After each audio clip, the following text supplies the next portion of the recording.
أنفسنا ومن سيئات أعمالنا من يهده الله فلا مضل له ومن يضلله فلا هادي له وأشهد أن لا إله إلا الله وحده لا شريك له وأشهد أن سيدنا وحبيبنا ومولانا محمدا عبده ورسوله صلى الله عليه وسلم الذي أرسله بالحق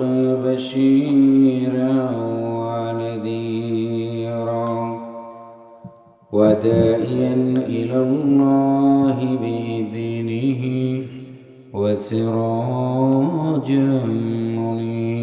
منيرا أما بعد فقد قال الله تعالى في كلامه المجيد وفرقانه الحميد أعوذ بالله من الشيطان الرجيم بسم الله الرحمن الرحيم تلك حدود الله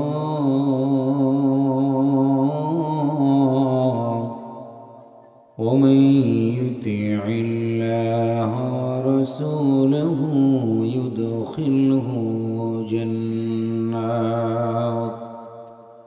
يدخله جنات تجري من تحتها الأنهار خالدين فيها وذلك الفوز العظيم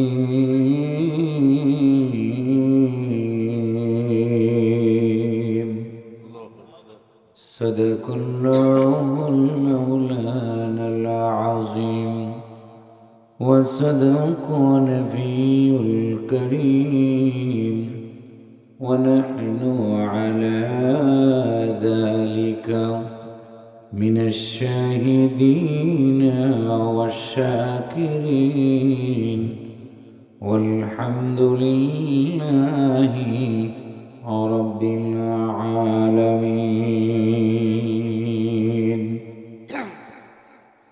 মসজিদের ওই মিনার থেকে বন্ধু তোমায় প্রতিদিন ডাকে পাঁচবার হিসাব করে দেখেছ কি তুমি হাজির হও কতবার দুনিয়ার মোহে গড়েছ বন্ধু তোমার সুন্দর ওই জীবন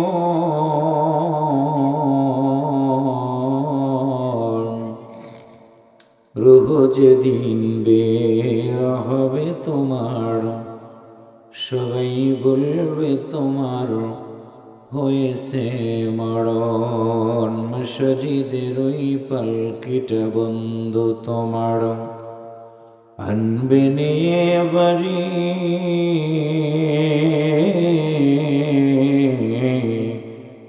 ছাড়তে হবে এই পৃথিবী আর ছাড়বা তোমার সাদের বাড়ি শান্তি যদি পেতে চাও গোবন্ধ তুমি ওই না জগতে দিন থাকিতে তওবা করে সে বসো আল্লাহ নবীর দলে আওয়াজ করে একটু কালেমা পড়েন লা ইলাহা। এই মাইকলা কই? এই মাইকলা কোথায়? মোহাব্বতে বলেন লা ইলাহা ইল্লাল্লাহ। সম্মানিত ভাইরা, একটু একসাথে কথা বলি, তাবারক তো দিবে, ঘ্রাম তো আসতেছে মনে হয়। একটু একসাথে কালেমা পড়েন লা ইলাহা ইল্লাল্লাহ, লা ইলাহা। বা একটু সাউন্ড বাড়ান, একটু চিকন করেন, একটু বাড়ান। লা ইলাহা ইল্লাল্লাহ মুহাম্মাদুর রাসূলুল্লাহ সাল্লাল্লাহু আলাইহি ওয়াসাল্লাম। সিরাজগঞ্জ জেলাধীন সলঙ্গা থানার অন্তর্গত ঐতিহ্যবাহী সুনামধন্য এলাকা নলকা সেনগাতি উত্তরপাড়া জামে মসজিদের কমিটি কর্তৃক আয়োজিত ১৬তম বার্ষিকী তাফসীরুল কোরআন মাহফিলের সম্মানিত শ্রদ্ধাভাজন সভাপতি, বিশিষ্ট শিক্ষক অনুরাগী মজলুম জননেতা, আমাদের শ্রদ্ধাভাজন ব্যক্তিত্ব জনাব মোহাম্মদ রফিকুল ইসলাম মদিনা, বারাকাল্লাহু ফি হায়াতি। আমরা একটু আওয়াজ করে বলি আমিন, আর একটু জোরে বলি আমিন। আজকের মাহফিলের আমন্ত্রিত অতিথি মহোদয়গণ, কথা শুনিয়েছেন মাসুদ রানা, কথা শুনিয়েছেন বাংলাদেশ জামাত ইসলামীর সম্মানিত নলকা ইউনিয়ন শাখার আমির জনাব মৌলানা আব্দুল মালিক সাহেব, আমন্ত্রিত হযরত ওলামা ইকরামগণ, কথা শুনে ধন্য করেছেন অত্র এলাকার কৃতি সন্তান, যিনি বাংলাদেশের বিভিন্ন জেলাতে গিয়ে আল্লাহর কোরআনের দাওয়াত পেশ করে সুনাম সুখ্যাতি অর্জন করেছেন। আমার অত্যন্ত প্রিয় আদরের মৌলানা আলাউদ্দিন বিন সঈদ, কথা শুনিয়েছেন উদীয়মান তরুণ বক্তা এলাকার আর একটি কৃতি সন্তান, আমাদের অত্যন্ত প্রিয় মৌলানা শাহিন আলম সিরাজি, সুযোগ্য উপস্থাপক।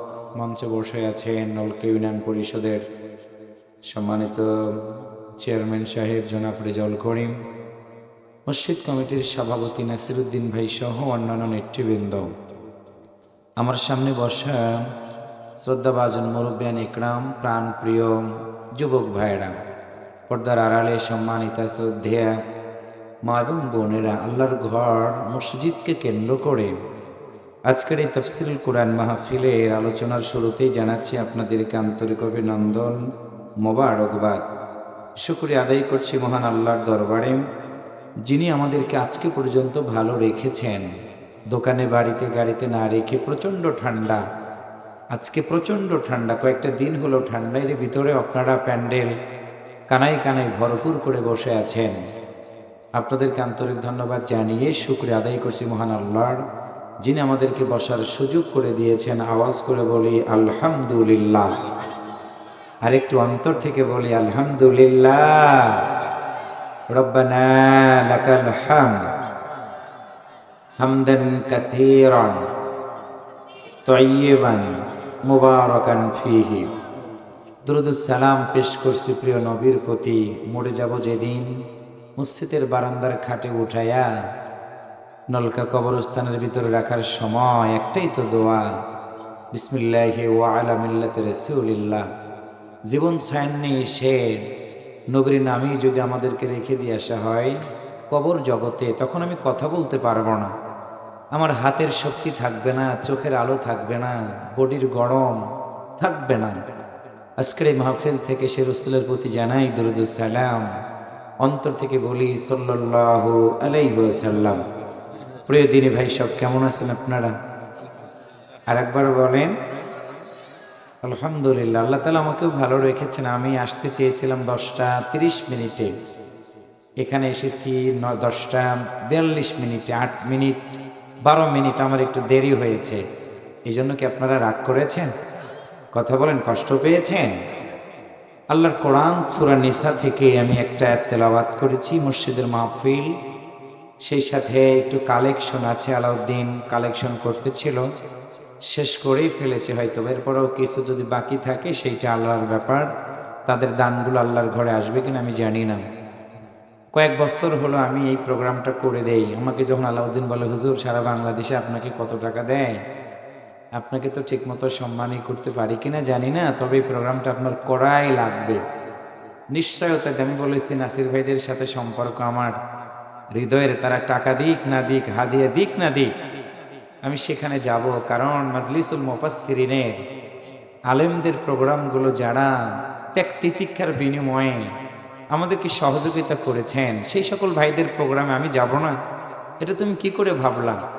যার কারণেই এরপরেও সিরাজগঞ্জ জেলা জামাতের আহ্বানে আজকের আমি যতক্ষণ বক্তব্য দিয়ে এসেছি, সিরাজগঞ্জ জেলা জামাতের নেতৃবৃন্দের অনুরোধের কারণেই আমি সেখানেও কিছু কথা বলে আছি।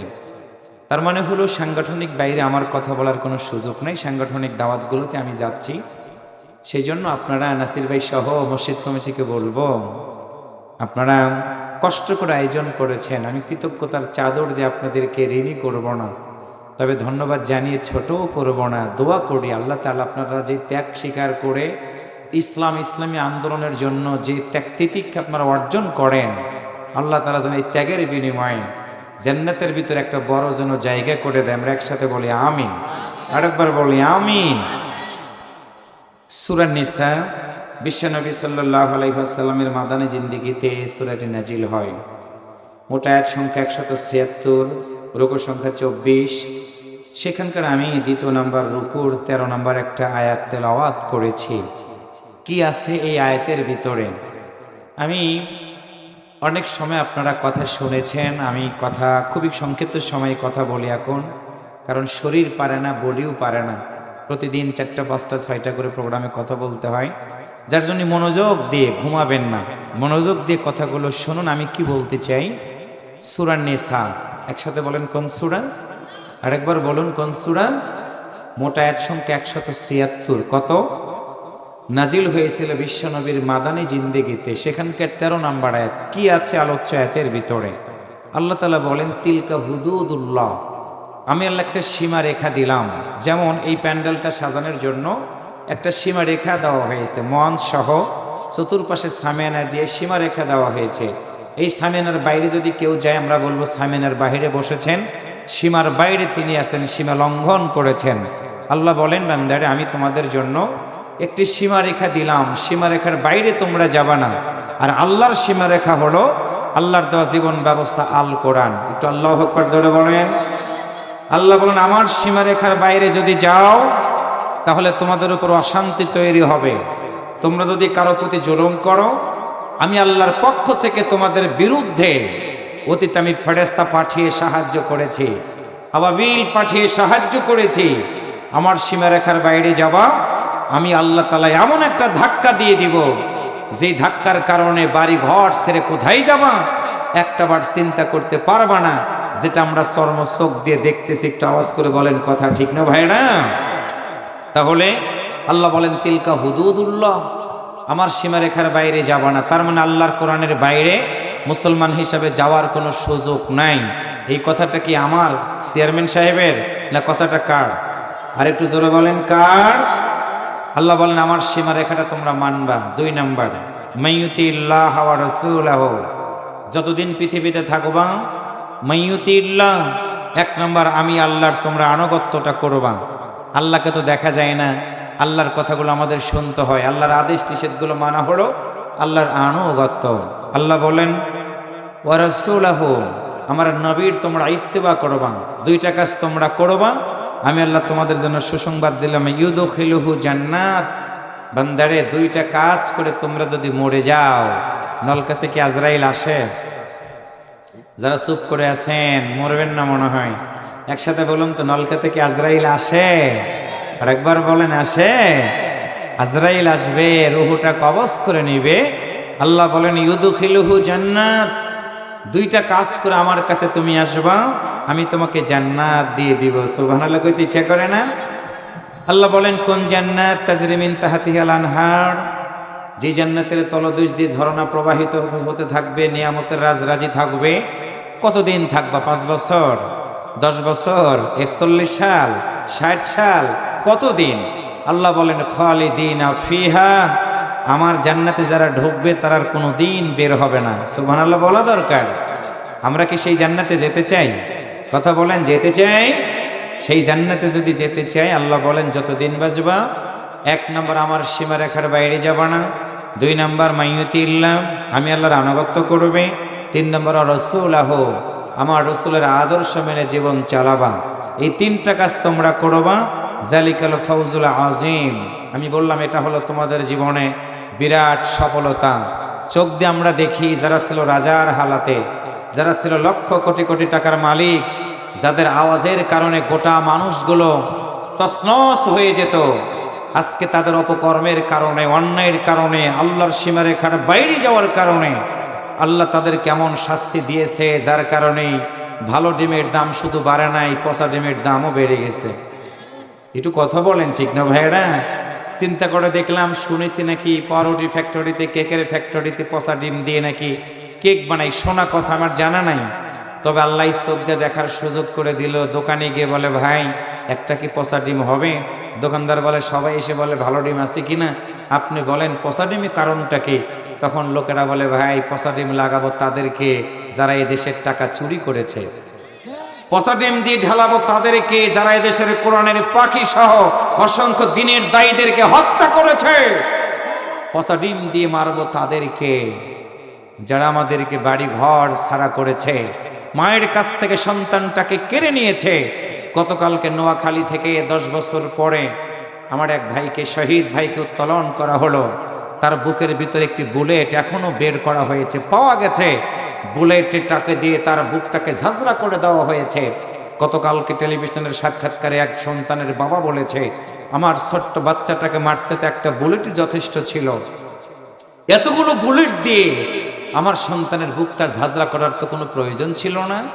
পচা ডিম খুঁজেছে তাদের জন্য যারা নিরপরাধ, আমার দেশের হীরা খচিত রত্ন ছোট্ট ছোট্ট মাসুম ভাইদেরকে যারা শহীদ করেছে। এখন দেখবেন কোরআনের দায়ী যারা, কোরআনের মালিক যারা, কোরআনের পক্ষে কথা বলেছে যারা, তারা বুকটা ফুলিয়ে আমাদের উল্লাপাড়ার কেদি সন্তান রফিকুল ইসলাম খানকে জেলখানার ভিতর থেকে বের করা হয়েছে, হাত করা লাগায়া, ডান্ডা বেরি লাগায় সিরাজগঞ্জে আনা হয়েছে। আমরা দেখে চোখের পানিগুলো রাখতে পারিনি। তিনি আমাদের মুস্কি হাসি দিয়ে বলেছেন, অপেক্ষা করো, আমার এই ডান্ডা বাড়ির মধ্য দিয়ে আল্লাহ তাআলা হয়তো দেশে ইসলাম কায়েম করে দেবে। আল্লাহু আকবার জোরে বলেন।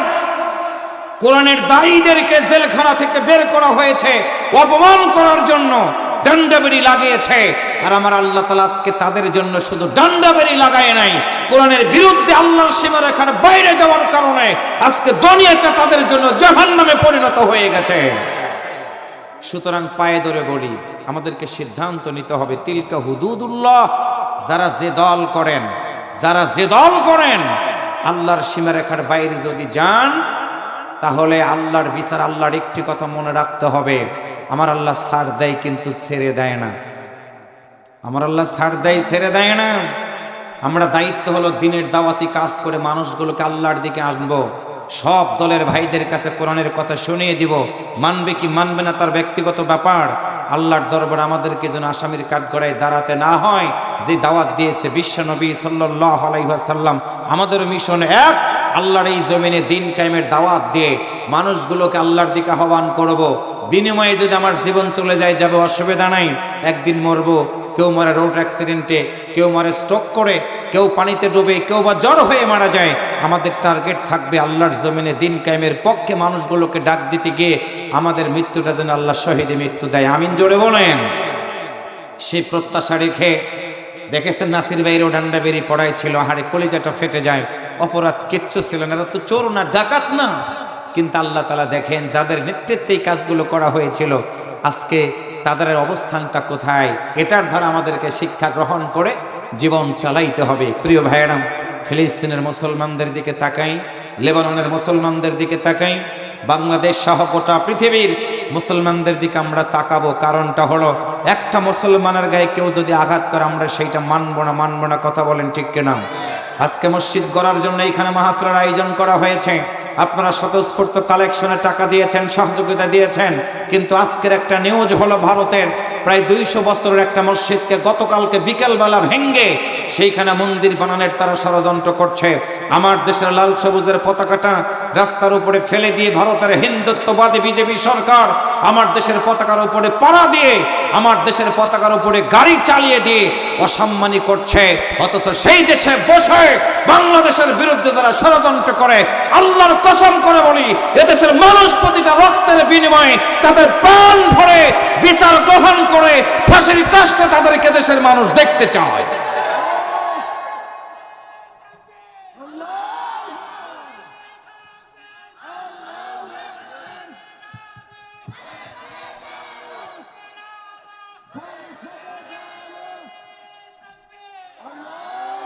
প্রিয় দিনী ভাই সব, আমার দেশকে আমরা জীবনের চেয়ে ভালোবাসি, আমার কোরআনকে আমরা জীবনের চেয়ে ভালোবাসি।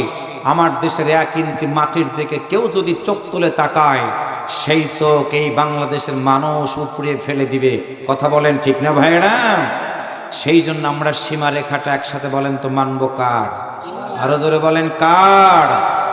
উই পাখা, উই জুই, উইয়ের যখনই পাখাটা বাড়ে আগুনের তরে নিজেরাই লাফ দিয়ে মরে। আমরা কারো দুশ্মন না।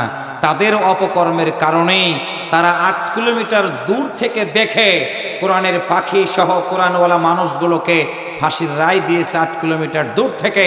আর বাংলাদেশ সহ গোটা দুনিয়া দেখবে কাছ থেকে গুলি করে হত্যা করার জীবন্ত বিচার পৃথিবীর ইতিহাসে হয় নাই, যেটা বাংলাদেশে আগামী দিনে হবে ইনশাআল্লাহ।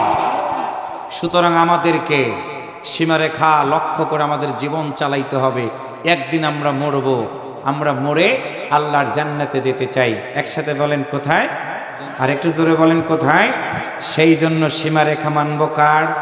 আর একটু জোরে বলেন কার? যতদিন বাঁচবো আনুগত্য করব কার?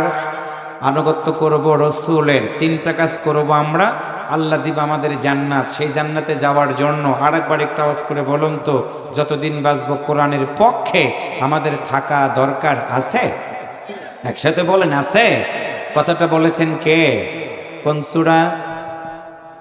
আরে ভাই, সেদিন এক জায়গায় কইছি ভাই দয়নুস পাঠ করেন। কে হুজুর দয়নুস পাঠ করলে অনেক মানুষের কাপড় চোপড় নষ্ট হয়ে যায়, বিপদে পড়ে যে দয়নুস পড়বে তাও পড়তে পারে না। কথা বলে আপনারা কি সেরকম হয়ে গেলেন নাকি? ঘুমাইলে তো হবে না। আরেকবার বলুন তো, কোন যেন সূরা? নিসা। কোন যেন সূরা? কত নাম্বার আয়াত? 13। কত নাম্বার আয়াত? 13। আসুন তেলাওয়াত করি এবং আমরা কোরআন শুনে তেলাওয়াত শেষ করব। একটু আল্লাহু আকবার বলবো। আল্লাহু আকবার বলবে খুশি হয় কে? রাগ করে কে? আল্লাহ রাগ করে? কি এলাকায় এলাম রে ভাই, নলকাল্লো করে এরকম তাল কাটার কথা না। আরেকবার বলুন তো, আল্লাহু আকবার বললে খুশি হয় কে? রাগ করে কে? শয়তান আছে কোথায়? আছে জাগা মতো আর কইছে ভাই, কইছে পিছন দিকে আর কি। আসুন তেলাওয়াত করি, কোরআন শুনি। পড়ুন সবাই আমার সাথে। আউযু বিল্লাহি মিনাশ শাইতানির রাজীম। বিসমিল্লাহির রাহমানির রহিম। তিলকা হুদুদুল্লাহ ওয়ামান ইউতি'ইল্লাহা ওয়া রাসূলাহু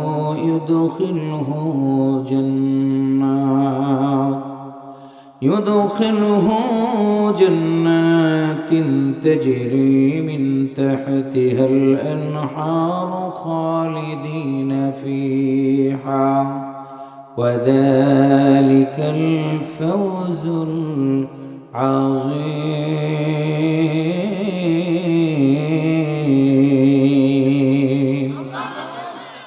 সম্মানিত নলকাবাসী, বিশ্বনবী সাল্লাল্লাহু আলাইহি ওয়াসাল্লামের মাদানী জিন্দেগিতে সূরাটি নাজিল হয়। বুঝবো ভালো করে মাদানী জিন্দেগির জীবন কেমন ছিল। আল্লাহর নবী মাদানী জিন্দেগিতে তিনি রাষ্ট্রপ্রধান ছিলেন। আল্লাহু আকবার বলেন। আল্লাহর নবী 40 বছরে কোরআন পেয়ে গেল। 13টা বছর মক্কার মানুষগুলোকে হাতছানি দিয়ে ডাক দিলেন, ফিরে এসো তোমরা আল্লাহর দিকে, ফিরে এসো কোরআনের দিকে, ফিরে এসো আল্লাহর দেওয়া জীবন ব্যবস্থার দিকে। বিনিময়ে মক্কার মানুষগুলো আল্লাহর নবীকে চরিত্রহীন বলে গালি দিয়েছে। আপনারা আওয়াজ করে বলুন তো, কোরআনের দিকে ডাক দেওয়ার কারণে আল্লাহর নবীকে চরিত্রহীন বলে গালি দিয়েছে আবু জাহেল। বাংলাদেশে কারো নাম আবু জাহেল নাই, কিন্তু কোরআনের পক্ষে যারা ডাক দিয়েছে চরিত্রের কবরে কলঙ্কের দাগ দিয়ে তাদেরকে জেলখানার ভিতরে রেখে দিয়েছে। একসাথে বলুন তো, আবু জাহেলের উত্তর শরীরে কি বাংলাদেশে আছে না? না। আল্লাহ বলেন, বন্ধুরে না, মন খারাপ তুমি করবা না, করবা না, করবা না। আমি আল্লাহ তোমারে পাঠিয়েছি কোরআনের দাওয়াত দেওয়ার জন্য। রিসালাতের দায়িত্ব মানুষগুলোর কাছে তুমি দিবা। তোমাকে সবাই যদি পাগল বলে, আমি আল্লাহ তোমার পক্ষটা গ্রহণ করে বললাম তুমি পাগল না। আমার আল্লাহ আয়াত নাযিল করে বললেন, ওয়া সাহিবিকুম বিমাজনুন।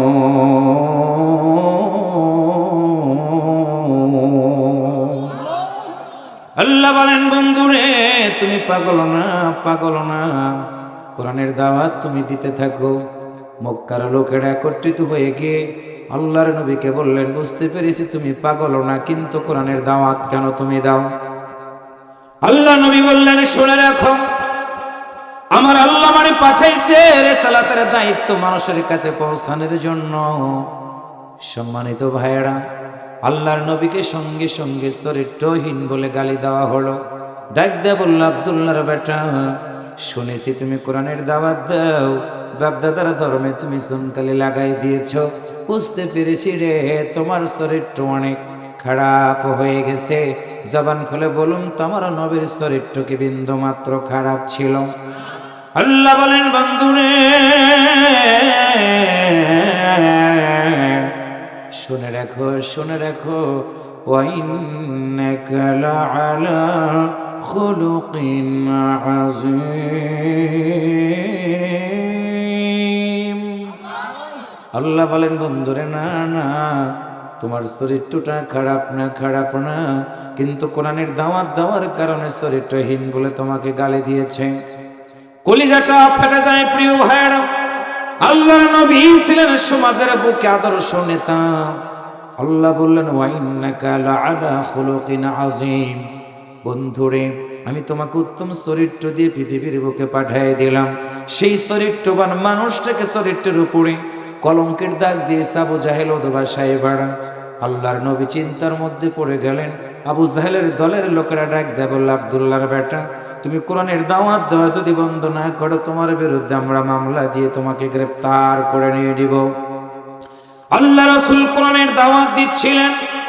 আমার প্রিয় ভাইয়ের, আল্লাহর নবীকে গ্রেফতার করা হলো। বলা হলো, তুমি অশান্তি সৃষ্টিকারী। জবান খুলে বলুন তো, আমার নবী কি অশান্তি সৃষ্টি করেছে সমাজে? একসাথে বলেন, করেছে।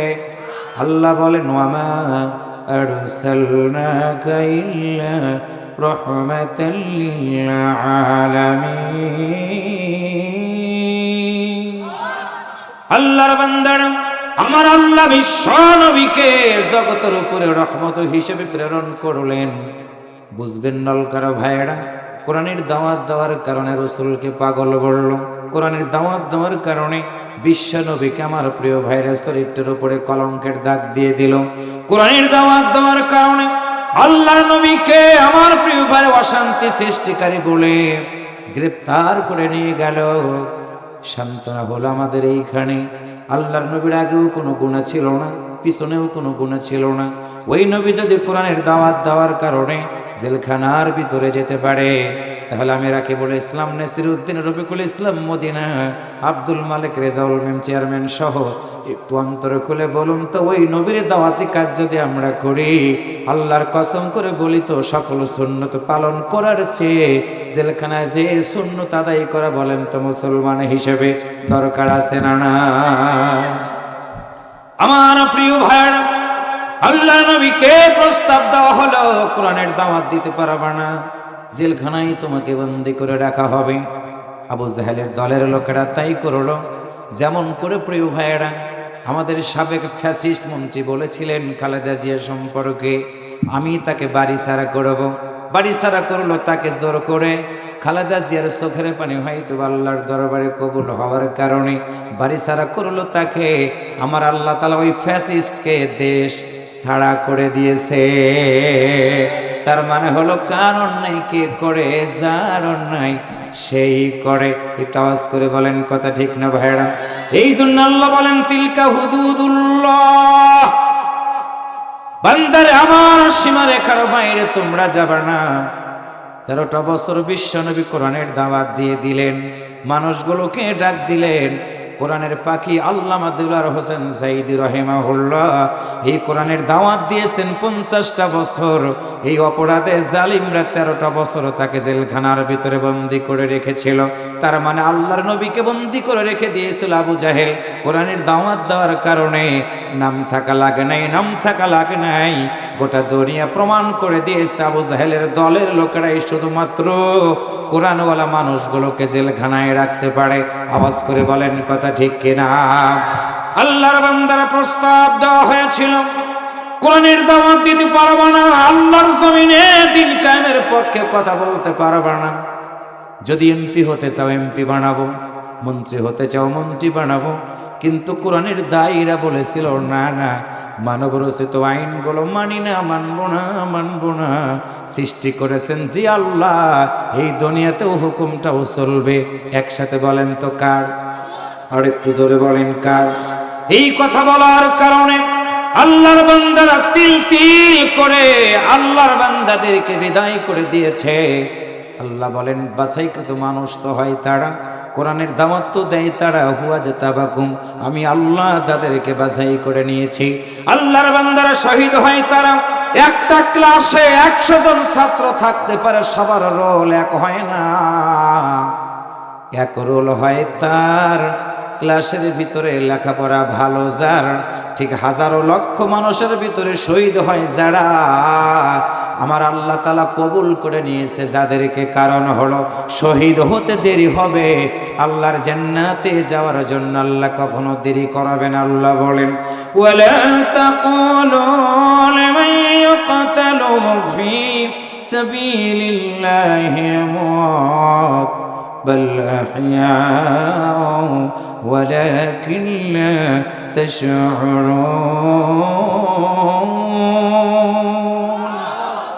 যুবক দাঁড়ানোর বসার জায়গা নাই তোমাদের?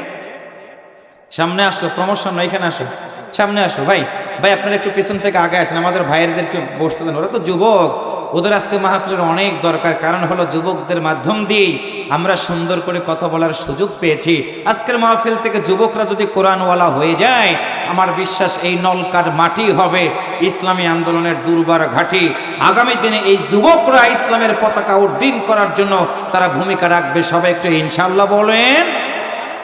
আল্লাহ তাআলা বলেন বান্দারে শুনে রাখো, আমি আল্লাহ তোমাকে সৃষ্টি করেছি, আমি আল্লাহ তোমারে হায়াত দিয়েছি রে বান্দা। শুনে রাখো, শুনে রাখো, রিজিকটাও কিন্তু আমি আল্লাহ দান করে দিয়েছি। একটু আওয়াজ করে বলুন তো রিজিক দেওয়ার মালিক কে?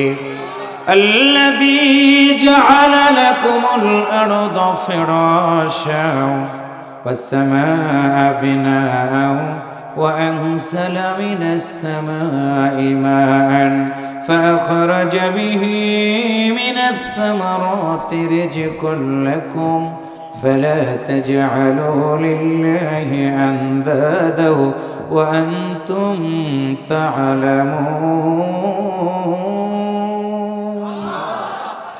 কি চমৎকার সান্ত্বনা আল্লাহ দিচ্ছেন। রাসূল বলে দাও আমার বান্দা বান্দীদেরকে বলো আমি আল্লাহর কুদরতি পায়ে তারা সেজদা দিবে। রিজিকের জন্য কারো কাছে যাওয়া লাগবে না। আল্লাহর বান্দারা চোখ দিয়ে তাকান, চুরি করতে করতে কত মানুষের পেটটা অনেক বড় হয়ে গেল। এই পেট মানে হলো দুনিয়ার পেট, আমি বুঝাই নাই। এই পেটটা মানে হলো ব্যাংকের অ্যাকাউন্টের টাকার পরিমাণ বেড়ে গেল। এটিএন বাংলার একজন সাংবাদিক মুন্নি সাহা, আহারে হিন্দু কি মুসলমান কেউ জানে না, আল্লামা দেলাওয়ার হোসেন সাইদি রাহিমাহুল্লাহকে ফাঁসি দেওয়ার ব্যাপারে তার ভূমিকা কেমন জোরালো ছিল। মাহফিলগুলো দেখলে তারা নাক সিটকানি হতো। এদেশে হিন্দুদেরকে নির্যাতন করা হয়, নিউজগুলো তিনি করতেন, আগ বাড়ায়া তিনি করতেন। বুকে কোনো কাপড় থাকতো না, কাপড় থাকতো না। কয়েকদিন আগে কাউরান বাজারে গ্রেপ্তার হয়ে গেল মুন্নি সাহা। তার অ্যাকাউন্ট জব্দ করে দেখা গেল ওই মহিলার অ্যাকাউন্টে 136 কোটি টাকা তার জমা আছে। তার মানে এই টাকার মালিক কেমনে হইল, বেতন কত টাকা পায়? তার মানে হলো ফ্যাসিস্টদের দালালি করে মুসলমানদের মারার জন্য ভূমিকা রেখে এই টাকার মালিক হয়েছে। কিন্তু আল্লাহর কসম করে বলে রে ভাই, সেই টাকা খেতে পারলো না। মুন্নি সাহার টাকা আগামী দিনে রাষ্ট্রীয় কাজে ব্যবহার হয়ে যাবে। আল্লাহু আকবার বলে। আমার প্রিয় ভাইরা, এইভাবে করে একটা একটা করে যদি ফ্যাসিস্টদের সাংবাদিকদের গ্রেপ্তার করা হয়, অ্যাকাউন্ট জব্দ করলে দেখবেন কত টাকা। রাষ্ট্রের যারা কর্ণধার ছিল, আমলারা, কয়েকদিন আগে এক আমলাকে গ্রেপ্তার করা হলো, তার বইয়ের কাছ থেকে অনেক টাকা বের হলো, কোটি কোটি টাকা। চিৎকার করে কেঁদে কেঁদে বলতেছে, এইগুলো আমার হাত খরচের টাকা। হাত খরচের টাকা 200-500 হয়, কিন্তু হিসাব করে দেখা গেল 100 কোটির উপরেও তাদের বাড়িতে টাকা আর টাকা, টাকা আর টাকা। তার মানে হলো নিজের টাকা না, বইয়ের টাকা না, স্বামীর টাকা না, এইটা হলো জনগণের টাকা লুটপাট করে বস্তাবন্দি করে রেখে দিয়েছে। আমার আল্লাহ তাদেরকে খাওয়ার সুযোগ করে দিল না, আমার আল্লাহ জেলখানার ভিতরে পাঠায় রেখে দিয়েছে। তার মানে হলো বেহক টাকা যতই হোক না কেন খেতে পারবা না, খেতে পারবা না। আর হক টাকা যদি কম হয়, দুনিয়াতে শান্তিতে ঘুমাবা, মরে যাওয়ার পরে আল্লাহর জান্নাতে যেতে পারবা। এর নাম হলো তিলকা হুদুদুল্লাহ, আল্লাহর সীমারেখা। তার মানে হলো আল্লাহর সীমারেখা যারা মানবে দুনিয়াতে তারা হবে সম্মানিত। আল্লাহর সীমারেখা যারা মেনে জীবন চালাবে, আমার আল্লাহ তাদেরকে পরকালে মুক্তি দিয়ে জান্নাত দিয়ে দিবে। অন্তর খুলে বলুন, তুমি তো একদিন আমার হবে। টাকার জায়গায় টাকা থাকবে, বাড়ির জায়গায় বাড়ি, ঘরের জায়গায় ঘর, সবকিছু পর করে আমাকে চলে যাওয়ার পরে আল্লাহ যদি ডাক দে বলে, বান্দারে ইকরা কিতাবাকা কাফা বিনাফসিকা আল-ইয়াওমা আলাইকা হাসিবা। আল্লাহু আকবার। আল্লাহ যদি বলে, বান্দারে শুনে রাখো, আজকে তোমার আমলনামাটা আমি আল্লাহ দেখলাম, হালাল রিজিক তোমার আছে, হালাল ইনকাম করে তুমি জীবন চালাইছো। আল্লাহর বান্দারা অসৎ পথে ইনকাম করে লক্ষ কোটি টাকার মালিক হওয়ার চেয়ে হালাল পথে ইনকাম করে যদি খেয়ে না খেয়ে জীবন চালান, আমার আল্লাহ তাআলা বলে, বান্দারে শুনে রাখো, ইবাদত কবুল হওয়ার জন্য অন্যতম শর্ত হলো হালাল রিজিক। ওই হালাল রিজিক অন্বেষণ যখনই করব, তিলকা হুদুদুল্লাহ, আল্লাহর সীমারেখা মেনে চলবো। এই জন্য আমার আল্লাহ তাআলা বলেন, বান্দারে শুনে রাখো, রাতের অন্ধকারে তুমি যখন জেনা করবা কেউ দেখবে না, দিনের অন্ধকারে তুমি চুরি করবা কেউ দেখবে না। কিরামান কাতিবিন, দুইজন সম্মানিত লেখক দেখে রাখতেছে। চুরি করো সেটাও দেখবো, ভালো কাজ করো সেটাও দেখবো, অন্যায় করো সেটাও দেখবো, আবার ভালো কাজ করবা সেটাও দেখবো। মনে রাখবা, তোমার অন্যায়ের পরিমাণ যখন এত বেশি হয়ে যাবে রে, বেলুন ফুলাইতে গিয়ে বেশি যদি ফুলানো হয় ফেটে যায়, অন্যার পরিমাণটা বেশি যখন হয়, আমার আল্লাহ বলেন, আমি আল্লাহ ছাড় দেই কিন্তু ছেড়ে দেই না। তার মানে অন্যায় বেশি হওয়ার কারণে মানুষগুলোকে জুতার পেটন খেয়ে ক্ষমতার মসনদ থেকে ছাড়ে যেতে হয়। আমার প্রিয় ভাইরা, আমার আল্লাহ কি বলেন, মাইয়ুতিল্লাহ, তাফসীর পড়বেন, নিজের জীবনটা মিলাবেন। মাইয়ুতিল্লাহ, আল্লাহ বলেন, বান্দারে তুমি যদি ঈমানদার হও, এক নাম্বার তোমার কাজ হলো তিলকা হুদুদুল্লাহ, আমি আল্লাহর সীমারেখাটা মেনে চলবা। 2 নাম্বার হলো মাইয়ুতিল্লাহ, আমি আল্লাহর আনুগত্য করবা। তার মানে আমার আল্লাহ যেটা আদেশ করেছেন সেই আদেশগুলো একসাথে বলেন তো মানা দরকার আছে না নাই? আল্লাহ বলেন, রাসূলাহু, বন্ধুরে তুমি জানায় দাও জাতির মানুষগুলোকে, রাসূলাহু, কারণ হলো আমি আল্লাহর নামটা যেখানে, তোমার মতো বন্ধুর নামটাও সেখানে। একটু মারহাবা জোরে বলেন। আমরা কোরআনের কথা বলি, মানুষগুলোকে আল্লাহর দিকে আহ্বান করি। কোরআনের পাখি আল্লামা সাঈদী রাহিমাহুল্লাহকে যেদিন গ্রেপ্তার করা হয় ধর্ম অবমাননার মামলা দিয়ে তাকে গ্রেপ্তার করা হয়েছিল। তার মানে ধর্মের কথা বলে যারা, তাদেরকেই আসামি বানায় জেলখানায় পাঠাইছিল যারা।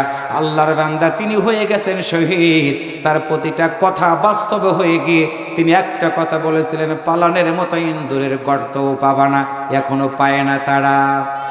কথা বলেন, কথা বলেন। তিনি বলেছেন, আমার প্রিয় ভাইরা, আমরা গোড়াবাদী, আমরা মূল মৌলবাদী। তার মানে হলো আমরা মূল, আল্লাহর মূল, আমরা কোরআন দিয়ে জীবন চালাই। মূলের কথা আমরা বলার কারণে তিনিই বলেছিলেন আমরা মূল।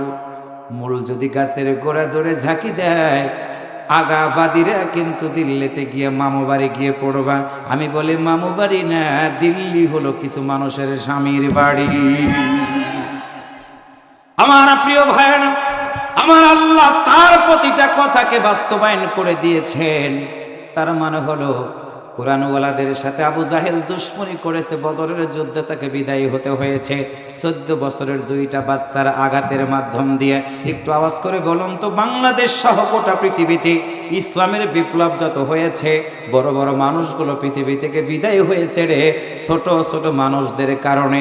আওয়াজ করে বলুন তো, যে আল্লাহ এত বড় বিজয় দান করে দিয়েছেন, ওই আল্লাহ কি এখন বর্তমানে বাংলাদেশে আছে না নাই? ফেরাউন বেড়ে যাওয়ার কারণে আল্লাহ বললেন, ফেরাউন রে বাড়াবাড়ি করবা না, বাড়াবাড়ি করবা না।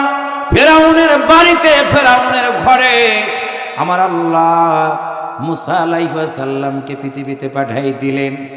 একদিন ফেরাউন কেমন একটা থাপ্পড় মেরেছিল, ওই থাপ্পড়ের কারণে গালটা আর একদিকে বাঁকা হয়ে গিয়েছিল। সেদিন ফেরাউন বলেছিল, আসিয়া রে, যেই ছোট্ট সন্তান আমারে থাপ্পড় মেরেছে, আমার মনে হয় থাপ্পড়ের ওজন শিশু সন্তানের মতো না, থাপ্পড়ের ওজন মনে হয় একটা বীর পালোয়ানের মতো। এটা আল্লাহু আকবার জোরে বলেন।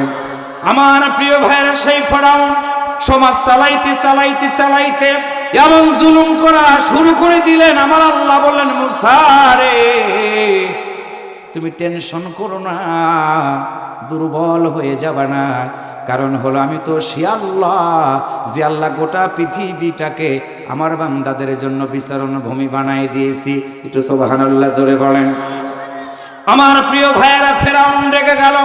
যেমন করে ফ্যাসিস্টরা ভেবেছিল একটা একটা করে কোরআনের পাখি সহ সব আলেমদেরকে যদি মেরে ফেলে দিতে পারি রে, পথের কাটা মনে হয় দূর হয়ে গেল। এইটা ভেবে নীরবে ঘুমায়, নীরবে ঘুমায়। আল্লাহ বলেন, মাকারাল্লাহু আমাকারু আল্লাহু খায়রুল মাকিরিন। একটু আল্লাহু আকবার জোরে বলেন। ঘুমাইতে থাকলো আরামে, মুখের ভাষাটাকে আল্লাহ বেফাস করে দিয়া, বেফাস করে দিয়া আমার আল্লাহ তাআলা ছাত্র জনতাকে আমার আল্লাহ তাআলা বিজয় দান করার জন্য ভূমিকা রাখার সুযোগ করে দিলেন। আমার প্রিয় ভাইয়েরা, বুঝবেন ভালো করে। আল্লাহ বললেন, তিলকা হুদুদুল্লাহ, আমি আল্লাহর সীমার বাইরে যাব না, বাইরে যাব না। আমি আল্লাহর সীমা রেখা মেনে চলবা, মাতা নাসরুল্লাহ, আমি আল্লাহ বিজয় দান করে দিব। আমি তো সে আল্লাহ, যে আল্লাহ বলেছিলাম, বন্ধুরে দিনের দাওয়াত দাও, কাফেররা ঘেরাও করে ফেলে দিয়েছে, বাইতুল্লাহ থেকে বেরিয়ে তুমি মদিনার দিকে হিজরত করো। গুহার ভিতর আশ্রয় নিয়েছিল বন্ধুরে। তোমার সাথী আবু বকর তরবারির ঝিলিক দেখে চোখের পানি ছেড়ে দিয়ে কেঁদে দিয়েছিল। আমি আল্লাহ সেদিন তোমারে বলেছিলাম, বন্ধুরে আবু বকরকে জানাই দাও, লা তাহজান ইন্নাল্লাহ মা'ানা, আমাদের সাথে গুহার ভিতরে আবু বকরকে জানাই দাও, শুধু নবী এবং আবু বকর ছাড়া কেউ নাই, কেউ নাই। এটা যদি ভাবে ভুল হবে। লা তাহজান ইন্নাল্লাহ মা'ানা, আবু বকরকে আল্লাহর নবী জানাই দিলেন, আবু বকর চোখের পানি মুছে ফেলে দাও, গুহার ভিতরে আমরা শুধু দুইজন নই, আর একজন আমাদের সাথী আছেন। নলকার ভাইরা মুসলমানের মতো আওয়াজ করে বলুন তো, তিনি যেন কে? সে আল্লাহ তাআলা মুসা আলাইহিস সালামকে বলেন, মুসারে দাওয়াত দাও। ফেরাউন মানবে কি মানবে না তুমি চিন্তা করো না। তার ভাই হারুন সহ দাওয়াতি কাজ শুরু করে দিলেন। কপালে হেদায়েত ছিল না। আহারে, মুসা আলাইহিস সালামকে মারবে। মুসা আলাইহিস সালাম অত্যাচার সহ্য করতে না পেরে দৌড়ান দেওয়া শুরু করে দিল।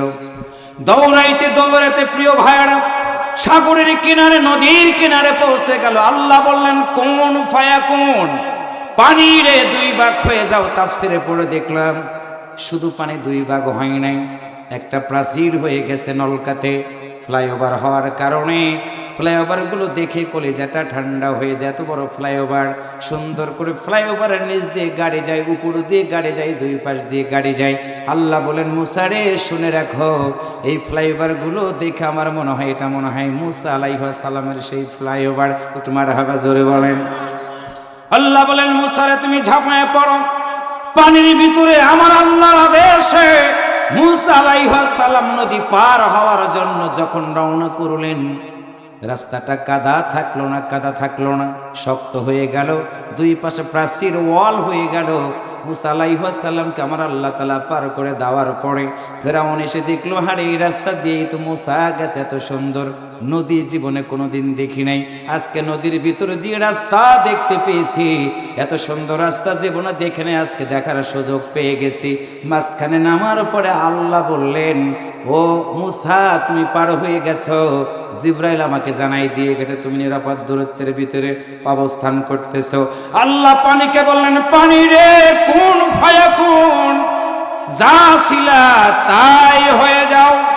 আল্লাহর বান্দারা পানিগুলো আবার রাস্তাটা ভেঙ্গে পানির ভিতরে সুবায়া সুবায়া যে আল্লাহ ফেরাউনরে বিদায় করে দিল রে ভাই। অন্তর খুলে বলুন তো এখনো পৃথিবীতে কি সেই আল্লাহ আছে না? নমরুদ বলেছিল আমি ইব্রাহিমের আল্লাহর সাথে যুদ্ধ করব। আল্লাহর বান্দারা ইব্রাহিম আলাইহিস সালাম জাতির পিতা, মিল্লাতা আবিকুম ইব্রাহিম, আল্লাহু আকবার বলেন। আমরা বলি ইব্রাহিমকে জাতির পিতা, আর তারা কাকে বানাইল জাতির পিতা? আল্লাহ বলেন এটা আমি সইতে পারলাম না। আল্লাহ সইতে পারে নাই। প্রিয় ভাইরা, মাঝখান থেকে একটা কথা বুঝবেন ভালো করে, একটা কাঁচি দিয়ে যদি ধান কাটেন আপনারা, একটা লোহা থেকে কিন্তু কাঁচি বানানো হয়, আপনি কাঁচি হয় না, ওই লোহাটাকে আগুনের ভিতরে দেওয়া হয়।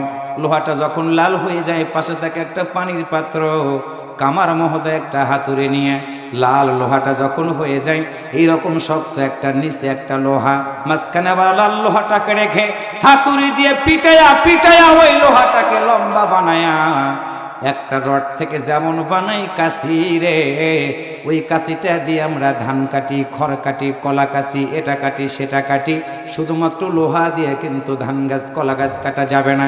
তার মানে হলো কাঁচি বানানোর জন্য লোহার যেমন একটা সিস্টেম চালু করে দিয়ে, একটা সিস্টেমের মাধ্যম দিয়ে লোহাটাকে পিটায়া পিটায়া আগুনের ভিতরে সেক দিয়া, আগুনের ভিতরে লাল কড়াই দিয়া একটা কাঁচি বানানোর পরে সেইটা থেকে আমরা যেমন উপকৃত হই।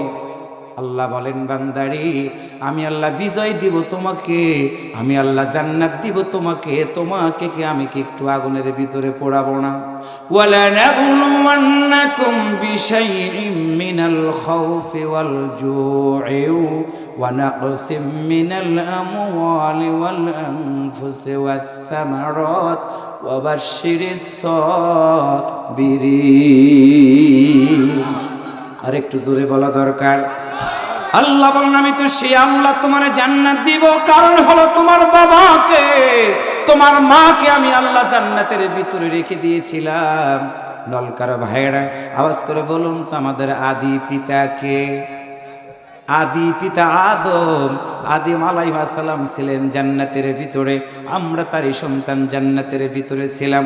বাপ ছিল জান্নাতে, আমরা দুনিয়াতে এসে একটু আগুনে পুড়বো, হাতটা হারাবো, পাটা হারাবো, চক্ষুটা চলে যাবে, আবার আমরা আল্লাহর সেই জান্নাতের ভিতরে চলে যাব। কারণ হলো আমার মুসলিম জাতির পিতা ইব্রাহিম আলাইহিস সালামকেও আগুনের ভিতরে পড়তে হয়েছে, হাড়ে আগুনের ভিতরে ফেলে দেওয়ার সিদ্ধান্ত নিল আমার প্রিয় ভাইয়েরা নমরুদ। আল্লাহ বললেন নমরুদ রে শুনে রাখো, আমার ইব্রাহিমের প্রতি তুমি জুলুম করতেছো, মনে রাখবা আমি আল্লাহ ছাড়া দেই কিন্তু ছেড়ে দেই না। আগুনের ভিতরে ফেলা হলো, ফেলার আগে প্রিয় ভাইরা তাফসীর পড়ে দেখলাম নর্তকী আনা হলো উলঙ্গ করে করে ইব্রাহিম আলাইহিস সালামকে সড়কের সাথে বেঁধে বেঁধে আগুনের ভিতরে ফেলাই দেওয়া হলো মূর্তি পূজার মাধ্যম দিয়ে। চোখ দিয়ে দেখেন, কান দিয়ে শোনেন, বিবেক দিয়ে সিদ্ধান্ত নেন। বিগত দিনের ফ্যাসিস্টেরাও মানুষগুলোকে জোর করে মানুষ পূজা করাইছে। মোমবাতি জ্বালায়া জ্বালায়া আগুনের প্রজ্বলিত শিখা, তারা অনির্বাণ শিখা তৈরি করেছিল। তার মানে ইব্রাহিম আলাইহিস সালামকে আগুনে পোড়ানোর জন্য নমরুদ যেমন করে আগুন তৈরি করেছিল, তার মানে বুঝতে হবে আগুনের পূজা যারা করে তারা হলো নমরুদের দলের লোক। আর আগুনের ভিতরে যাওয়ার পরে যারা আল্লাহকে ভুলে যায় না, তারা হলো ইব্রাহিম নবীর দলের লোক। আল্লাহু আকবার, জোরে বলেন। আল্লাহ বলেন, নমরুদরে শুনে রাখো, আমি আল্লাহ তোমার সতর্ক করে দিলাম, বেশি বাড়াবাড়ি করবা না। নমরুদ বলল, মুসলমান ইব্রাহিমের আল্লাহকে আমি হত্যা করে ফেলে দিব। অনেক লম্বা ওয়াজ, আমি সেই দিকে যাব না, আমি শুধু বোঝানোর চেষ্টা করছি তিলকা হুদুদুল্লাহ, আল্লাহর সীমারেখাটা কেমন।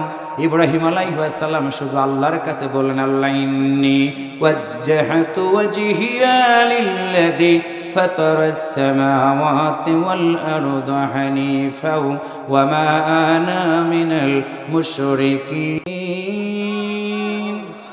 আরেকটু আওয়াজ করে বলুন আল্লাহু আকবার।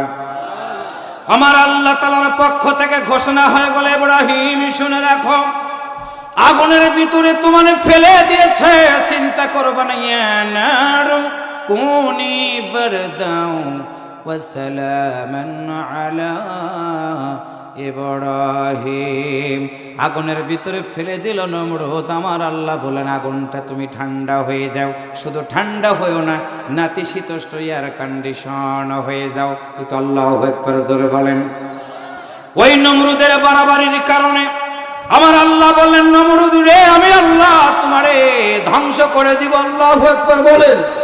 আর একটু জোরে বলেন আল্লাহু আকবার। ওই নমরুদের বিদায়ের ঘন্টা বেজে গেল। আমার আল্লাহ মশা পাঠায় দিলেন।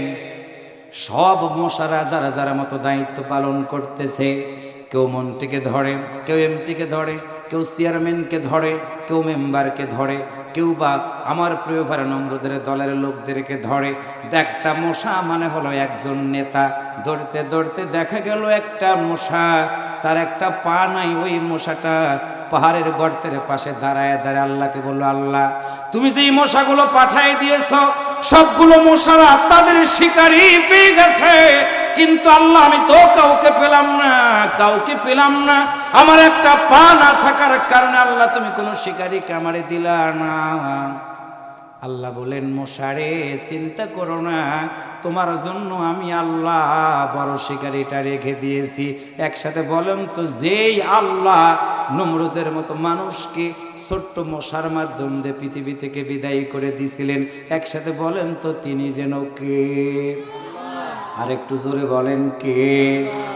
আল্লাহর বান্দারা মুসা আলাইহিস সালাম থেকে শুরু করে, ইব্রাহিম আলাইহিস সালাম থেকে শুরু করে বিশ্ব নবী পর্যন্ত যতগুলো নবীদেরকে আমার আল্লাহ বিজয় দান করে দিয়েছে রে ভাই। বড় বড় নেতাদেরকে, বড় বড় বাদশাদেরকে ছোট্ট ছোট্ট মানুষদের মাধ্যম দিয়ে আমার আল্লাহ তাআলা বিজয়ের মালা মুসলমানদেরকে দান করে দিয়েছেন। আমার আল্লাহ তাআলা আজকেও আমাদেরকে এইটা বুঝবেন ভালো করে, ছোট্ট ছোট্ট বাচ্চাদের শুধু আন্দোলন ছিল না, ওই আন্দোলনের সাথে আল্লাহ তাআলা বদরের মতো ফেরেশতা পাঠায় দিয়া তাদের উপরে ভর করেছিল, যার কারণেই খেতে পারে নাই, চিঠি লিখেছে, পড়তে পারে নাই, রেকর্ড করবে সেই সুযোগও পায় নাই, না খায়া বস্তা বন্দি করে স্বামীর বাড়িতে যাইতে বাধ্য হয়েছে। এই জন্য আল্লাহ বলেন, তিলকা হুদুদুল্লাহ, বান্দারে শুনে রাখো, আমার সীমারেখার বাইরে তোমরা যাবে না। আমার সীমার বাইরে রেখে তোমরা যদি চলে যাও, যুগে যুগে আমি আল্লাহ জালেমদেরকে বিচার করেছি, ফয়সালা করে দিয়েছি, ইমানদারদেরকে আমি আল্লাহ বিজয় দান করে দিয়েছি রে ভাই। সে আল্লাহ তাআলা ডাক দিয়ে বলেন, বান্দারে লা তাকনাতু মির রাহমাতিল্লাহ। এটা আল্লাহু আকবার বলেন। নিরাশ হয়ে যাবা না, হতাশার সাগরে তোমরা ডুববা না, ডুববা না, ডুববা না। নূহ আলাইহিস সালাম 900 বছর দাওয়াত দিয়েছিলেন আমার ভাইয়েরা মানুষগুলোকে। 300 বছর দাওয়াত দিয়ে নূহ আলাইহিস সালাম যখন দেখলেন তার সাথে সংখ্যা হলো 7 জন, নূহ আলাইহিস সালাম আল্লাহকে বললেন, আল্লাহ 300 বছর দাওয়াত দিলাম, সাথে হলো মাত্র 3 জন, তুমি এই জাতিকে গজব দিয়ে দাও। আল্লাহ বললেন, নূহ রে, এত মন খারাপ করা যাবে না, ধৈর্য ধরো, আমি আল্লাহ তোমার বিজয় দান করে দিয়ে দেব। আমার প্রিয় ভাইয়েরা, 300 বছর দাওয়াতি কাজ করে 3 জন থেকে 7 জন যদি আল্লাহর দিকে মানুষগুলোকে আনতে পারে, তাহলে মাত্র 16-17টা বছরে কতই না দুঃখ আমরা সহ্য করেছি, কতই না কষ্ট সহ্য করেছি। একটা হাদিসের কথা শোনায়া আমি আপনাদের কাছ থেকে এখান থেকে বিদায় হওয়ার চেষ্টা করব। আল্লাহর বান্দারা, আমি রাকিবুল জান্নাতি কোনো গ্যারান্টি নাই, নাসির ভাই জান্নাতি কোনো গ্যারান্টি নাই, মদিনা ভাই জান্নাতি কোনো গ্যারান্টি নাই, তবে আল্লাহর জান্নাতে যাওয়ার মতো আমাদের আশা। একসাথে বলেন তো, জান্নাত দেওয়ার মালিক কে? আর একটু জোরে বলেন। আল্লাহর নবী জান্নাতি মানুষ, তার সাহাবীরা জান্নাতি মানুষ। আল্লাহর পক্ষ থেকে আয়াত নাজিল হয়ে গেছে, রাদিয়াল্লাহু আনহু ওয়া রাদু আন। আমার আল্লাহ যাদের প্রতি রাজি খুশি ছিল রে, ওই সকল আল্লাহর বান্দারা আল্লাহর নবীর কাছে দাঁড়ায়া বলতেছে, ইয়া রাসূলুল্লাহ মাতা নাসরুল্লাহ, আল্লাহর সাহায্য কখন আসবে? আল্লাহর নবী বাইতুল্লাহর পাশে দেয়াল হেলান দিয়ে বসে আছে। এমন সময় একজন সাহাবী নবীর কাছে এসে দাঁড়ায়া 2টা চোখের পানি ছেড়ে দিয়ে কান্না করা শুরু করে দিলেন। আল্লাহ রাসূল বললেন, সাহাবীরে কাঁদছো কেন? তুমি কি সোজা হয়ে দাঁড়াইতে পারো না? দাঁড়াইতে পারো না? আল্লাহর নবীর সামনে সাহাবী বলে, ইয়া রাসূলুল্লাহ, আপনি আমার নাম জানেন? হুজুর, আমি পেশায় একজন কর্মকার ছিলাম, হাদিস থেকে আপনাদেরকে শুনাইতেছি রে ভাই। আল্লাহর প্রিয় বান্দারা, আল্লাহ রাসূল বললেন, বলো কি হয়েছে তোমার? তুমি সোজা হয়ে কেন দাঁড়াইতে পারো না? আল্লাহর নবীর সামনে যুবক মানুষ দাঁড়ায় গেল। দলকার যুবকেরা, তোমাদের পায়ে ধরে বলে গেলাম, বসার জায়গা পেলে না, দাঁড়ায় দাঁড়ায় কোরআন শুনতেছে, তোমরা শুনে রাখো। আল্লাহ নবীর সাহাবী আল্লাহ নবীর সামনে দাঁড়ায় আছে, কোমরটা বাঁকা, সোজা হয়ে দাঁড়াইতে পারে না। আল্লাহ রাসূল বলেন, তুমি কেমন যুবক, কেন তুমি সোজা হয়ে দাঁড়াইতে পারো না? এমন সময় নবীর দিকে তাকায় যুবক ফাল ফাল করে চোখের পানি ছেড়ে দিয়ে বলে, ইয়া রাসূলুল্লাহ, হুজুর কোরআনের দাওয়াত দিতে গিয়ে আমি আপনার আদরের সাহাবীকে কোমরের হাড্ডিটা পর্যন্ত আগুনের ভিতরে পোড়াইতে হয়েছে গো নবী। আল্লাহ রাসূল বললেন, বলো তুমি কি বলতে চাও? এমন সময় ডাক দিয়ে বলে, ইয়া রাসূলুল্লাহ, হুজুর আপনার কথাগুলো শুনলাম, কালেমা পড়ে মুসলমান হয়ে গেলাম। আমার দোকানে যে আসে তাকে কোরআনের দাওয়াত দেই গো হুজুর। হঠাৎ করে একদিন আমার দোকানে আমার মালিক সহ যুবকরা এসে আমাকে ডাক দেয়া বলল, তুমি নাকি কালেমা পড়ে মুসলমান হয়ে গেছো। আমি বললাম, হ্যাঁ মুসলমান হয়ে গেছি গো নবী। এই কথা বলা মাত্র তার আমাকে লোহার বেল দিয়ে, হুজুর লোহার বেল দিয়ে এত জোরে মারলো, আঘাতের কারণে আমার কপালটা ফেটে গেল গো নবী। শুধু ফেটে গেল না, রক্তাক্ত হয়ে গেল আমার গোটা শরীর। নিস্তব্ধতা নীরবতা পালন করছে আমার এই দেহটা। আমার মনে হয় প্রাণ বায়ু বেরিয়ে যাবে গো নবী। আঘাতের পরে আঘাতের কারণে আমি আমার গোটা বডিটা রক্তাক্ত হয়ে গেছে নবী। জ্ঞানটা ফিরে আসলো যখন, আমাকে ডাক দিয়ে বললো, বলো আল্লাহর নবীর ইসলাম ধর্ম তোমাকে ত্যাগ করা লাগবে, রাজি কিনা? আমি বললাম, না না, যে আল্লাহর হাতে আমার প্রাণ, আমার প্রাণ, ওই আল্লাহর কসম করে বলি রে, আমি মরে যাব, কিন্তু আল্লাহর নবীর দেখা জীবন ব্যবস্থা থেকে আমি কখনো দূরে থাকবো না। ইয়া রাসূলুল্লাহ, আমি লম্বা মানুষ, আমার চিৎ করে শোয়াই দিয়ে 2 হাত তারা বেঁধে ফেলে দিল, 2টা পা বেঁধে ফেলে দিয়ে আমাকে আগুনের উপরে শোয়াই দিয়ে কালো কয়লাগুলোতে আগুন ধরাই দিয়া, হুজুর কালো কয়লাগুলোতে আগুন ধরাই দিয়ে কয়লাগুলোকে তারা বাতাস দিতে থাকলো গো নবী। বাতাসের কারণে কালো কয়লাগুলো জ্বলে জ্বলে রক্তের মতো লাল হয়ে গেল। আমি দেখতে থাকলাম যখন, এমন সময় ওরা আমার 2টা হাত বেঁধে রেখে দিয়েছে, 2টা পা বেঁধে রেখে দিয়া আমাকে হুজুর দোলনার মতো করে নিয়ে 4 জন যুবক চলন্ত আগুনের উপরে আমার মতো যুবকটাকে তারা চিৎ করে শোয়াই দিল গো নবী। আগুনের তাপের কারণে আমার পিঠের চামড়াগুলো গলে, ইয়া রাসূলুল্লাহ আমি চিৎকার করে কেঁদে দিয়ে বলি, না না না, আমাকে আগুনের ভিতর থেকে তোমরা কি বের করবে না? হুজুর, আমার চোখের পানিগুলো গড়ায় গড়ায় আমার দুই পাশ দিয়ে গড়িয়ে গড়িয়ে পড়ে। আমি চিৎকার করে বললাম, না না, আমার পিঠের চামড়াগুলো গলে গেছে, তোমরা আমাকে আগুন থেকে কি উঠাবা না? ইয়া রাসূলুল্লাহ, এমন সময় নির্দয়ের মতো আমাকে তারা বলে, না না, বলো ইসলাম ধর্ম ছাড়বা কিনা? হুজুর, চামড়াগুলো গলে গলে আগুনের উপরে তাপ লাগে। হুজুর, আমি বুঝতে পারলাম চামড়াগুলো গলা শেষ হয়ে গেছে, আমার মাংস গলা শুরু হয়ে গেল। নবী, মাংসগুলো গলার কারণে আগুন নেমে গেল। ওরা আমাকে আবার আগুন থেকে উঠায় কয়লাগুলো আবার আগুন ধরে দিয়ে বাতাস দিয়ে লাল করে, হুজুর, আগুনের লিলিহান শিখা দাউ দাউ করে জ্বলে।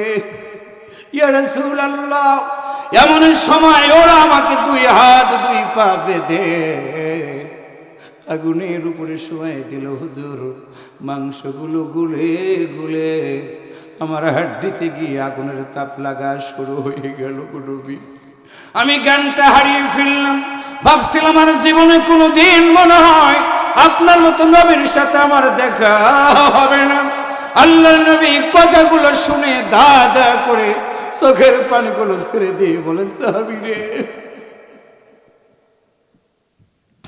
ইসলামের জন্য, দ্বীনের জন্য এত ত্যাগ তুমি স্বীকার করেছো, অপেক্ষা করো মাতা নাসরুল্লাহ,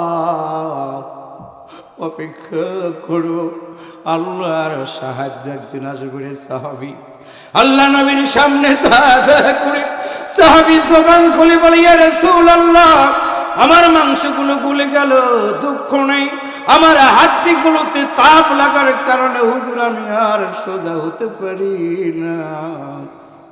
আল্লাহর নবী সাহাবীকে বুকের সাথে জড়িয়ে ধরে বললেন, অপেক্ষা করো, তোমার এই ত্যাগের বিনিময়ে আল্লাহ তাআলা এই জমিনে দিন কায়েম করে দিবে। এটা আল্লাহু আকবার জোরে বলেন। আল্লাহ নবীর সাহাবীর চোখ ভিজে গেল, নবীর দিকে তাকিয়ে বলে, ইয়া রাসূলুল্লাহ, হুজুর আপনি বলেন আর কত সময় লাগবে? আল্লাহর সাহায্য কখন আসবে? আল্লাহর নবী সাহাবীকে বুকের সাথে জড়িয়ে ধরে বলল, সাহাবী রে, তুমি কি জানো না অতীতের নবীরা আল্লাহর কথা মানতে গিয়ে তাদেরকে লোহার চিরুনি দিয়ে মাথা থেকে পায়ের তালু পর্যন্ত আশ্রয়া আশ্রয়া তাদের শরীর থেকে মাংসগুলো আলাদা করা হয়েছে। শুধু তাই নয়, তাই নয়, আমার সাহাবীরা শুনে রাখো, বাঁচার জন্য গাছের ভিতরে ঢুকেছে, গাছগুলো ফাটতে গিয়ে আমার দিনের দায়ীদেরকে লোহার কোড়া দিয়ে মাথা থেকে শুরু করে গোটা বডিটা দ্বিখণ্ডিত করে দিয়েছে। তারা অধৈর্য হয় নাই, হয় নাই, অপেক্ষা করো, আল্লাহর সাহায্য অবশ্যই একদিন আসবে। একটু আল্লাহু আকবার জোরে বলেন। আল্লাহর প্রিয় বান্দারা, সেই জন্য আমি আপনাদের কাছে বিনয়ের সাথে আজকে আলোচনা শোনায় দিয়ে দিলাম, ধৈর্য হারা হওয়া যাবে না, মন খারাপ করা যাবে না। আমাদের মিশন হলো আল্লাহর জমিনে দিন কায়েম করা। দিন কায়েম হোক আর না হোক এটা আমাদের বিষয় না, বিষয় হলো মানুষগুলোকে কোরআনের কথা আমাদেরকে আহ্বান করা। মানলো কি মানলো না তাদের ব্যক্তিগত ব্যাপার। বাংলাদেশ ইসলাম কায়েম হয়ে গেল, কিন্তু আমি আল্লাহর জান্নাতে যেতে পারলাম না, জাহান্নামী হয়ে গেলাম। এইটা আমার টার্গেট না।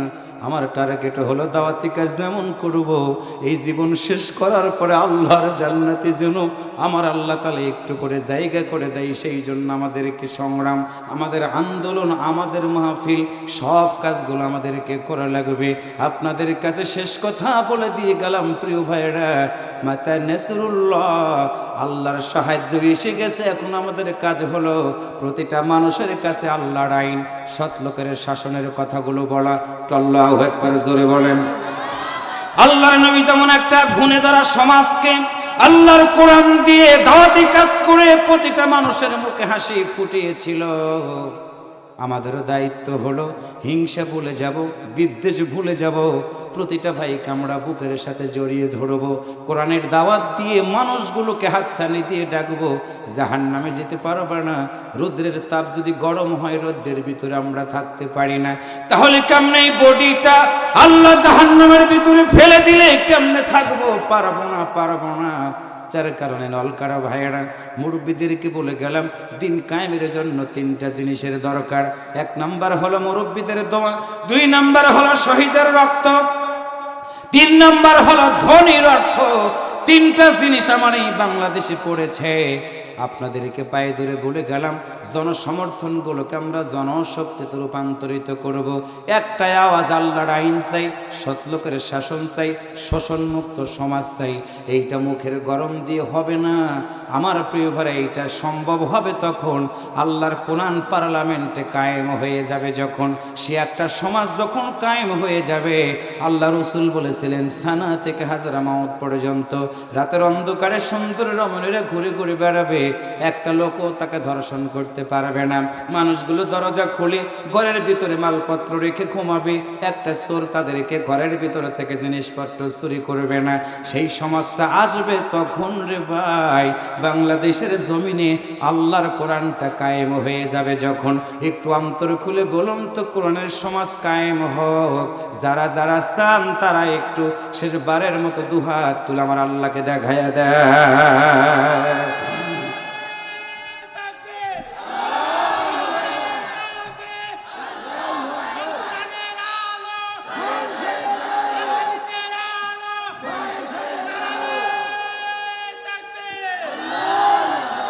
আল্লাহ তাআলা আমাদেরকে কবুল করুক। একসাথে আমরা আওয়াজ করে বলি আমিন, আরেকটু জোরে বলি আমিন।